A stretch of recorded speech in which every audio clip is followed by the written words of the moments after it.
Allahu anhu, he is a companion of the Prophet sallallahu alaihi wasallam. He once saw a person reading salah and fataffafa. And this person, he wasn't performing his ruku properly, he wasn't performing his sajda properly. So Hazrat Huzaifa radiallahu anhu, he called this man to him and he said to him, how long have you been praying in this manner? So he replied that I have been praying in this manner arba'ina sanatan, for 40 years. And the reply of Hazrat Huzaifa is amazing. Ma sallayta mundu arba'ina sana. You are saying to me you've been praying namaz for 40 years. I am saying to you, you haven't been reading namaz for 40 years. You call this namaz?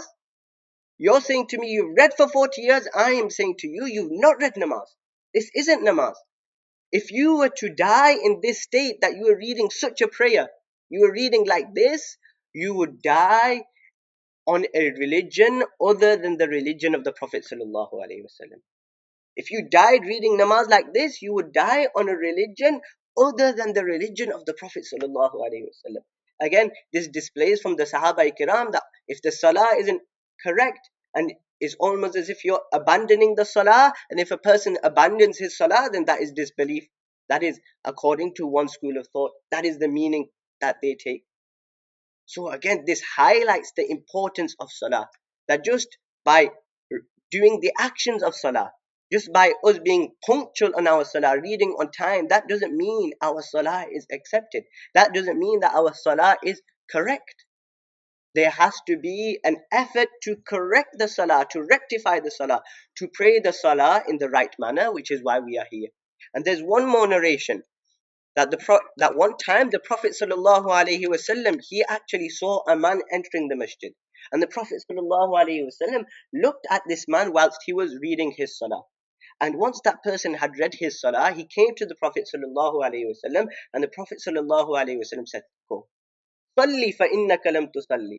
Go read again because you haven't read namaz."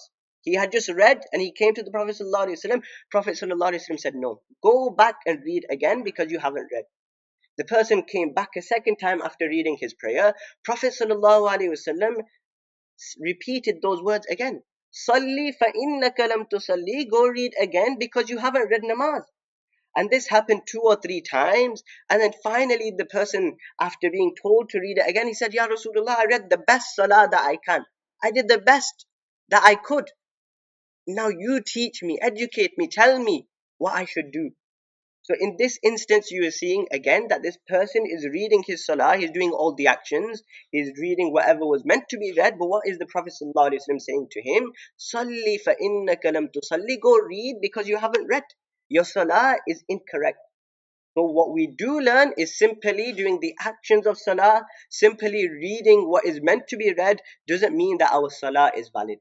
There are certain rules and regulations and etiquettes behind the salah, and only when they are correct will our salah be correct.